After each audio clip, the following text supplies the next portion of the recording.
Hi, Paul here from Trekitt and Murphy from Trekitt as well. We've come up to our local woods, our favourite spot, to shoot a video and just give you some help and advice how to look after your tent and how to prolong its life.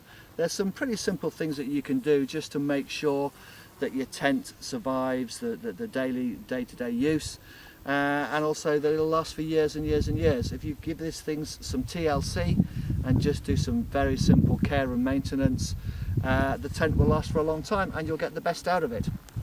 These things can be quite an investment, so it's worth spending a bit of time just looking after them.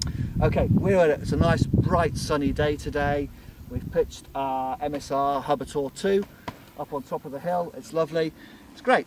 The problem we've got here is we're exposing the tent massively to UV rays.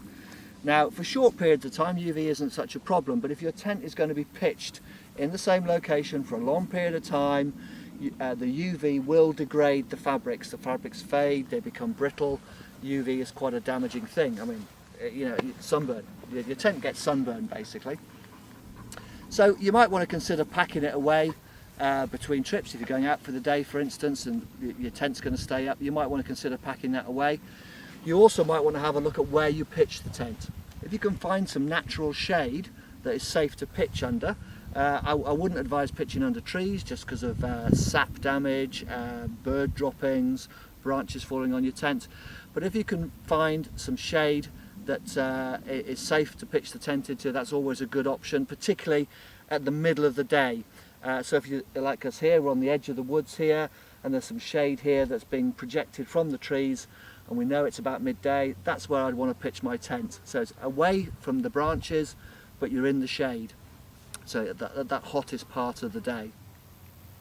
Okay, so that's pitching, options and shade. So always inspect the site before you're going to pitch the tent. It's always worth just having a little walk around, making sure there are no rocks, there are no sharp sticks, there are no brambles, things that could potentially damage the ground sheet or the fabric of the tent, and also make it, you know, frankly uncomfortable to sleep in. You want to get a comfortable night's kip. So just have a good inspection of the area before you pitch the tent. The beauty of a tent like this, if it's not guyed out, you can pick it up and move it around and find the best site. So just look out for those damaging objects on the floor. Another good way to protect the ground sheet is to use a footprint. So here's one I did earlier. So this is the MSR footprint, and you can see that it comes with all the pegging points that match up to the ground sheet shape of the tent you've got. So these are tent specific, or you could just use an old bit of tarp or something, and these go underneath the inner tent and just protect the ground sheet from the floor, because the ground sheet is the bit that gets the most abuse, to be honest. You're lying on it, your weight's on it, so any potential damage is going to be caused there. So for the sake of a few extra grams, it's worth carrying a footprint, slide it under your ground sheet before you pitch the tent, and that will give you some extra protection. Okay, so that's pitching, shade, UV protection, your ground sheet, and the other thing to think about obviously is dampness and mould. So really make sure that when you put your tent away at the end of a trip, or you're going to store it away up in the attic or under your bed or wherever it goes, that the tent is absolutely bone dry. You put away a tent in its bag that is slightly damp, get it out next time, I guarantee it'll be full of mildew. It'll be disgusting, you won't want to sleep in it, you'll have to chuck it away, it'll be horrible.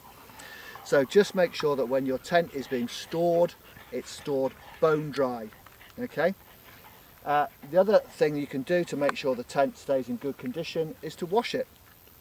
You can put these into like a plastic trug with some something like Nikwax Tech Wash, which is a pure soap, which is it's not harsh and abrasive, and you can hand wash the fly sheet, and that just removes any saps, any bird droppings, any insects, things like that, anything that's going to cause damage to the fly sheet, and just to generally freshen it up, because they do get a bit sweaty and a bit stinky after a while, so it's worth giving it a wash.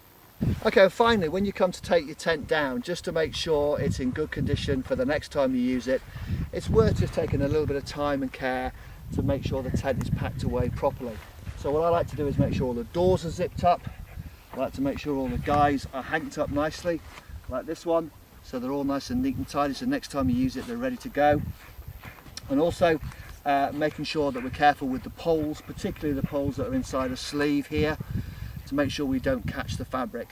So I'll just pack this down now and then I'll talk to you about the poles. Okay, so what I've done is I've taken all the pegs out, I've zipped the doors up, I've hanked up tidy the guys. So now we're going to deal with the poles.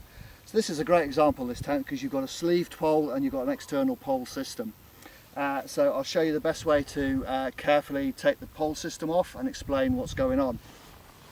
Okay, so you can see this is a unified pole system, so the pole's all in one piece, and the poles are connected by bungee cord. And one of the common mistakes that people make is when they're pulling the poles apart, they let these bang together. So you've got a thin walled aluminium pole here and a thick walled on the inside, and obviously the two slot together to create a nice solid pole. But if you allow that to, I'm going to do it, I don't want to do it, but I'm going to do it. If you allow it to do that, there's potential damage to this thin section of the pole here, which can cause cracking, which causes a weak point. So when you're taking the poles apart, just be sure that you're not smacking them against each other. Okay, so it's a little slower. There's no rush, we're in a lovely spot. And we're just making sure that we're not bashing those ends of the poles together. Okay, so when you've got a pole in a sleeve like this, when you're packing the tent away, just relieve the tension off the pole. And the temptation may be to grab the sleeve now and pull the pole out of the sleeve, and as you can see, what can happen is the pole can separate here, and that can separate within the sleeve and then pinch together and pinch the fabric, cause damage to the sleeve, or even worse, trap the pole within the sleeve, and then you've got to fight to get it out. So what I always do is make sure that I pull the sleeve onto the pole. So a little tip, just rest the pole against your hip, pull the fabric onto the pole like so, and you get down to the last section, you can just pull that through because it's not going to separate, or just pull the fabric off the end, and there you go, no trapping, no damage to the tent, no damage to the pole. And again, just be careful when you're breaking the pole down that you're not smacking the ends together. Okay, so that's it, we've got the tent taken down, we're going to take care of it, so we're just going to roll it up now, put it away in the bag. So hopefully if you just follow those simple tips, just help to prolong your tent. If you've got any comments, you've got any questions you want to add, please add them to the bottom of the video. We always welcome your feedback, and feel free to have a look on our website at our great range of tents. So this is Paul signing off. I'll see you again next time. Thanks a lot.